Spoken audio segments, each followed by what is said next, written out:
지금 좋은 시기라고 보고요. 사실 작년이 좀 더 좋았던 것 같고요. 근데 올해도 나쁘지 않다고 생각을 합니다. 아직까지 고점들이 많이 좀 떨어진 상태잖아요. 분명히 금리 인하 시그널이 좀 있고 실제로 금리 인하가 되면 주식시장도 좀 반등하지 않을까. 그 과장님께서 정말 12년 동안 네. 정말 여러 케이스를 많이 보셨을 것 같은데 지금 이제 2023년 들어서면서요. 네. 초반에는 좀 주식 시장을 기준으로 봤을 때 좀 네. 분위기가 괜찮은 것 같아요. 맞아요. 예, 좀 오르고 있는데 네, 지금 시기가 좀 주식을 좀 네. 매수해도 좋은 시기라고 보시는지 궁금합니다. 저는 지금 좋은 시기라고 보고요. 사실 작년이 좀 더 좋았던 것 같고요. 근데 올해도 나쁘지 않다고 생각을 합니다. 아직까지 고점들이 많이 좀 떨어진 상태잖아요. 분명히 금리 인하 시그널이 좀 있고 실제로 금리 인하가 되면 주식시장도 좀 반등하지 않을까 생각을 하고 있습니다. 그러면 만약 지금 가용 금액이 한 100이라고 하면 네. 주식하고 현금 비중을 어떻게 가져가시겠어요? 저는 한 3대 7 정도로 주식을 3 정도. 아, 그러세요? 왜냐면은 말씀드렸지만 금리 인하가 시그널은 주고 있지만 금리 인하가 된 건 아니거든요. 그럼 만약에 지금 금리 인하 시그널이 와가지고 선반영된다. 보통 선반영된다고 하잖아요. 주식시장은요. 지금 주식시장이 좋은데 만약에 금리 인하가 안 되고 혹시나 또 금리 인상이 되고 더 뭔가 상황이 안 좋아지면 다시 또 하락할 수가 있거든요. 그럼 그때 또 자금이 있어야지 투자를 할 수가 있잖아요. 그래서 저희 현금 보유는 지금 3대 7을 가져가는 게 좋다고 생각합니다. 현금을 많이 가지고 현금을 좀 많이 가지고 있다가 그렇죠? 그리고 이제 금리 인하 시그널이 만약에 정말 발생을 하면 그때 이제 투자를 또 하셔도 되겠죠. 예. 굳이 먼저 지금 하지 마시고 지금은 이제 저점을 매수한다고 생각을 하시고 현금을 보유하고 있다가 한 번 더 떨어질 그런 시기가 있을 것 같아서 생각을 하거든요. 그런 식의 추가적인 매입을 하시면 좋다고 생각합니다. 그러니까 지금 시장의 분위기는 빠르면 올해 뭐 4분기나 내년 초면은 금리 인하 할 거라고 네. 그렇게 보시는 분이 대다수인 것 같더라고요. 네. 근데 과장님께서 이렇게 오랫동안 금융권에 계시면서 보실 때 네. 그게 안 이루어지는 경우도 많았어요. 그렇죠. 네. 저희가 이제 시장의 기대치가 뭐 전문가들이 판단하는 거랑 좀 다를 수가 있잖아요. 예, 그러다 보니까 뭐 금리나 지금 물론 이제 이번에 미국에서 금리 올렸지만 사실 FOMC 점도표라고 해서 연준 의원들이 이제 금리를 이렇게 점으로 찍는 게 있거든요. 그렇죠? 그래서 보면은 2024년에는 확실히 4%대에 많이 찍혀 있어요. 그러면 2024년을 기준으로 해서 금리를 좀 인하한다는 게 좀 보이거든요. 그래서 저도 2024년 되면 금리가 인하될 거라고 보고 미국이 금리를 내리면 한국도 금리를 내릴 수 있거든요. 예, 그렇게 생각을 하고 있습니다. 2024년. 예. 그래서 이제 지금 이제 물가 하락이 더 만약에 이제 급속도로 물가 상승률이 낮아지면 금리 인하가 당겨질 수는 있겠지만 아직까지도 물가 목표치까지 떨어지기는 어렵거든요. 물가 목표치 2%인데 2%까지 떨어지기는 어려우니까 계속해서 좀 이 금리를 동결해서 유지해 갈 확률이 높다고 생각을 해요. 2024년 동안. 예. 그래서 어떻게 보면은 그 시장의 그런 기대를 이렇게 다 받아들이기보다는 조금 네. 보수적으로 하시는 게 좋겠죠.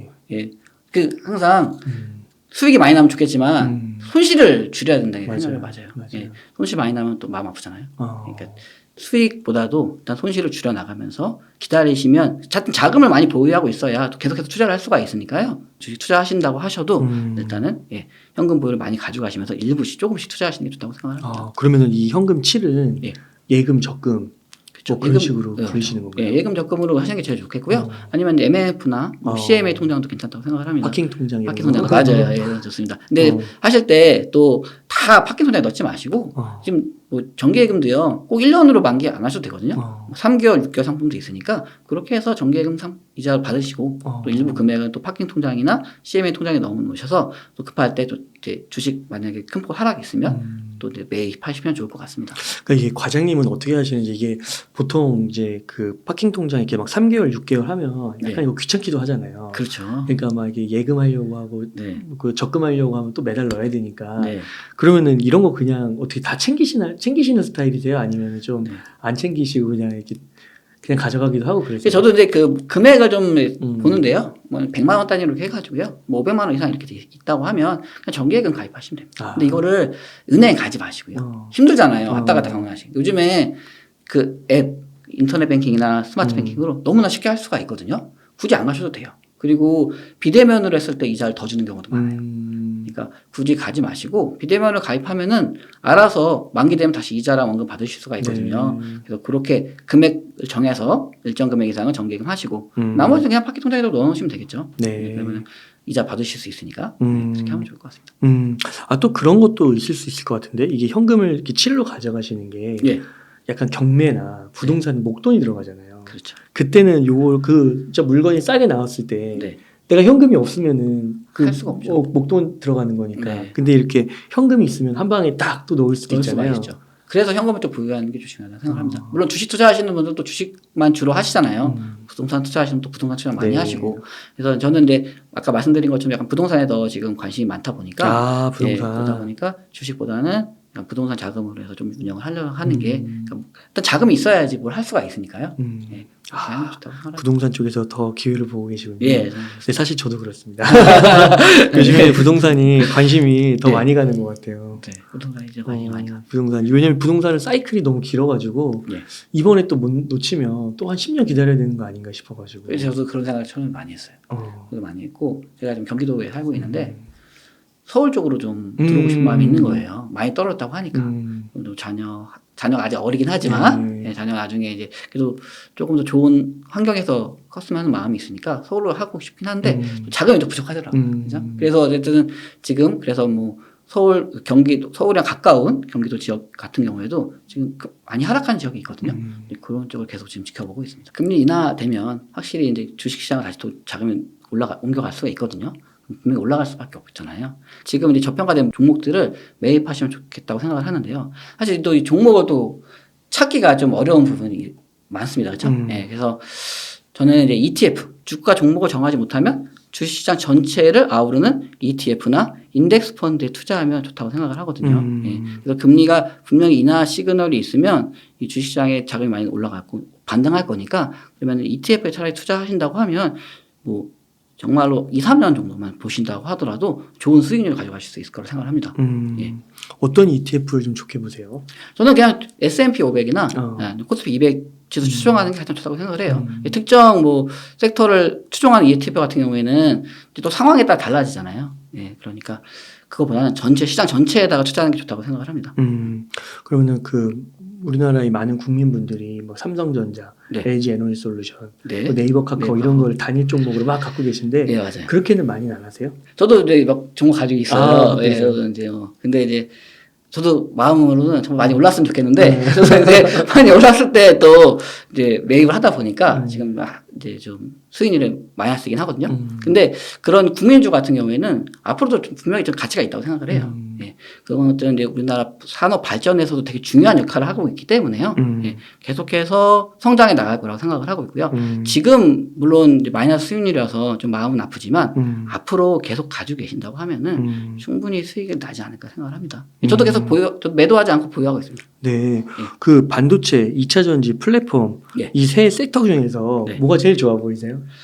지금은 이제 반도체. 저도 이제 기사를 보다 보니까 이제 반도체 사이클이 좋다고 생각을 하고 있고요. 그리고 저는 이제 메타버스.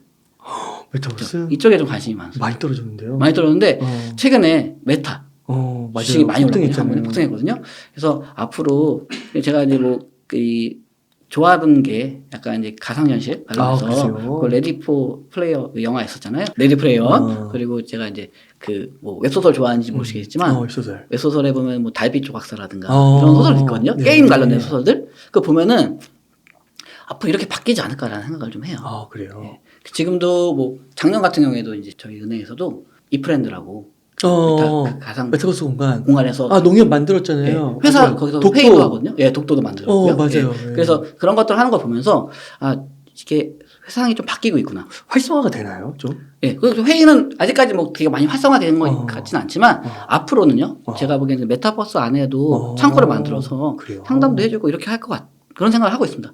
실제적으로 그런데 저도 만약에 이제 그런 걸 지원할 수 있다고 하면 그런 걸 해보고 싶긴 하거든요. 그래요? 가상현실에서. 예. 그리고 이제 지금 약간 다른 거긴 하지만 점포를 없애고요. 그 모니터만 갖다 놓은 지점들이 있거든요. 맞아요. 있어요. 저기 홍대에 가면 있어요. 예. 그러면 이제 그걸로 이제 소통하는데 그거를 그대로 가상현실로 옮겨 놓는다고 하면 똑같은 거거든요. 예. 우리 고객도 아바타로 접속을 하고 그다음에 직원도 거기서 상담 설명을 해주면서 상품까지까지 가능하다고 하면은 그거는 앞으로 계속 발전할 수 있다고 생각을 합니다. 그러세요. 그 메타버스가 그 코로나 이후에 많이 올라갔다가 좀 많이 폭락은 했잖아요. 그렇죠, 많이 가상화폐도 많이 올라갔다 폭락하고 NFT도 막 그러고 그랬잖아요. 네, 그렇습니다. 근데 그런 흐름 속에서도 네. 이게 나중에는 하나의 네. 산업으로서 우리의 일상 속에 파고들 것이다라고 보시는 거예요. 네, 저는 그렇게 생각을 하고 있습니다. 그렇구나. 메타버스. 거의 막 거부감이나 막 이런 건 별로 없으세요? 저는 그런 건 별로 그리고 그 NH에서 그걸 만들었다는 거는 네. 뭐 거기 임원분들도 다 거기 동의했기 때문에 거기다 이렇게 투자를 하신 거잖아요. 그렇죠. 네. 그런 거구나. 뭔가 변화되는 거에 대해서 거부감을 느끼면 이제 어떤 산업이든지 뒤처질 수밖에 없잖아요. 그렇죠? 네, 그러니까 이 메타버스 산업 관련돼서는 앞으로 계속 발전할 수 있을 거라고 생각합니다. 그 NH 투자증권, NH 그 계좌, 은행 계좌에서 네. 암호화폐 회사 네. 거래소랑 이 맞아있지 않나요? 네, 맞아요. 네. 그러니까 그런 것도 되게 큰 의사결정인 것 같기도 하고요. 네, 그런 것 같습니다. 그렇죠. 그 암호화폐 시장을 약간 이렇게 안 좋은 시선으로 보면 네. 계좌 연결 안 하려고 할 거 아니에요. 그렇죠. 여행 안 하는데 처음에 이제 그래서 그만큼 준비를 많이 하시죠. 이제 이거 진행하기 위해서 뭐 제도 정비도 많이 하시고 전환 정비도 하시고 이렇게 해서 지금 잘 운영되고 있긴 합니다. 그러니까요. 이게 FTX는 진짜 이게 뭐 막 모르잖아요. 막 돈 가져다 쓰든 말든 자기 돈처럼 했잖아요. 네, 그렇죠. 근데 우리나라는 그래도 이게 은행이 좀 붙어가지고 그런 규제가 그래도 나름 있었다고 하더라고요. 네. 마음대로 손 못 대게 고객들에게. 맞아요. 그렇게 되는 거군요. 앞으로 그 제휴나 아니면은 뭐 NH 뭐 투자 증권 쪽에서도 예를 들면은 막 암호화폐 거래소도 만들고 막 그럴 거라고 보세요. 뭐 이제 시장의 요구가 있으면 당연히 그렇게 진행이 되겠죠. 저는 그런 것까지 잘 모르긴 하겠지만 만약에 이제 그거에 대한 수요가 많아진다고 하면 조금 더 가상화폐도 안전하게 투자할 수 있는 그런 거래처가 생긴다고 하면 당연히 이제 만들어낼 수가 있겠죠. 네, 좋습니다. 네. 그래서 주식 투자는 지금 좀 모아가면 좋겠고 금리 네, 인하 시기에는 모아갑니다. 주가가 좀 올라갈 확률이 높으니까. 예, 그렇습니다. 그래서 지수 S&P 500이라든지 코덱스 200 같은 거 예. 국가에 투자를 하는 것과 함께 예. 이제 섹터별로 봤을 때는 반도체가 많이 빠졌잖아요. 네, 우리나라 맞습니다. 기간 산업이기도 하고 예. 4차 산업혁명의 쌀이라고도 불리고 네, 그렇습니다. 반도체를 좋게 보신다. 예, 그렇습니다. 확실히 금리가 진짜 만약 1% 2%대만 가도 부담이 없잖아요. 진짜 그렇죠. 5억을 빌리더라도 월 한 100만 원? 네, 그렇죠. 그렇죠. 1%니까 아무튼 그렇게밖에 안 되잖아요. 네. 그러니까 이제 사실 이제 부담이 좀 확실히 덜해지죠. 예, 지금 그러네요. 그 대출 이자 부담이 크니까 사실은 힘들어 하시는 건데 사실 금리만 떨어지게 되면은 자기가 뭐 생활하는데 충분히 여유가 되시면 뭐 매도도 그러니까 뭐 파시려는 생각도 안 하실 거고요. 그리고 이제 매수하시는 분들도 매수를 하시겠죠. 금리 부담이 없으니까요. 그렇구나. 그러니까 금리가 정말 중요한 거네요. 앞으로. 예. 그래서 금리 시그널을 좀 봐야 된다. 네, 그렇습니다. 예, 지금은 이제 약간 겨울이라고 볼 수가 있겠죠. 겨울. 네, 이제 이게 초겨울일지 늦겨울일지, 그러니까 겨울이 시작하는 건지 아니면 겨울이 끝나가는 건지는 저 명확하게 확인할 수는 없겠지만 지금은 이제 경기 순환면에 있어서는 이제 겨울이고 이제 침체기인 상황이죠. 그래서 이제 침체기를 벗어나면 이제 회복기로 넘어가는데요. 그 시점은 바로 이제 금리 인하라고 생각을 합니다. 네, 금리 인하가 돼서 이제 소비 시장도 좋아지고 투자도 다시 많아지면은 회복기로 넘어가면서 전반적인 시장이 좋아지겠죠. 굉장히 좋아지고요. 네. 그러니까 이게 금리의 영향이 굉장히 큰데 예. 주식은 약간 선반영한다고 그러고 네. 부동산은 뭐 동행 내지 후행한다고 하잖아요. 네, 맞아요. 그러면 지금 금리 인하가 된 건 아니니까. 그런 건 아니니까. 그렇지만 상한은 나온 거잖아요, 거의. 그 상한은 거의 나왔다고 봅니다, 지금 다들. 예. 그래서 이제 주식은 선반영이니까 지금 조금 아까 말씀해 주신 것처럼 매수를 하는 관점도 괜찮은 것 같고 네. 근데 부동산은 아직은 조금 많이 떨어진 지역이 아니라면 조금 이른 것 같기도 하고. 그러면요, 과장님 끝으로 시청자님들께 하고 싶으신 말씀이나 강조하고 싶으신 말씀 좀 부탁드리겠습니다. 네. 그 투자 뭐 제가 이제 금리 관련된 책을 써보면서요. 많은 분들이 금리에 대해서 관심이 좀 있긴 한데요. 대부분이 이제 대출 이자랑 이제 뭐 정기예금 이자 이거에만 관심을 가지세요. 내가 이제 대출 이자가 높아지면 나 이자가 너무 많아서 힘들다. 이런 얘기 하시고 정기예금이 올라가면은 이자 많이 받는 게 좋다. 여기까지만 생각을 하시는데 이걸 가지고 투자에 연결을 하시는 게 가장 중요하다고 생각을 합니다. 제가 이제 신규 직원일 때 아까 말씀드렸지만 정기예금 금리 좀 낮아지면서 고객들이 자꾸 불만을 쌓는다. 상품 판매하기 힘들다. 이렇게 저도 이제 불평불만을 했었는데 사실 그때가말로 투자의 시기였거든요. 지금도 마찬가지라고 생각을 합니다. 금리가 뭐 인하되거나 금리가 올라가거나 그에 맞춰서 투자할 수 있는 환경이 달라지거든요. 그래서 이 금리에 대해서 공부하시면서도 투자에 같이 연결시켜 가지고 공부하신다고 하면 앞으로 조금 더 나의 자산을 좀 확장시키는 데 도움이 되지 않을까 생각합니다. 진짜 과장님의 그 경험과 이번 책 또 이야기 오늘 이렇게 들어보니까 앞으로 진짜 금리 인하가 진짜 머지않아 나타날 거잖아요. 예, 그러면 그게 또 진짜 투자의 기회고 투자의 기회는 진짜 또 부자가 탄생하는 시기잖아요. 네, 맞습니다. 부를 늘릴 수 있는 시기고 네, 맞습니다. 그러니까 미리미리 준비해두면 너무 좋을 것 같습니다. 예, 맞습니다. 그러면 오늘 과장님 이렇게 인터뷰 마무리하도록 하겠습니다. 이렇게 해서 금리 하나 알았을 뿐인데 이도훈 저자님을 모시고 이야기를 나눠봤습니다. 긴 시간 동안 유익한 인사이트 많이 나눠주셔서 감사의 말씀드립니다. 오늘 고생 많으셨습니다. 네, 감사합니다.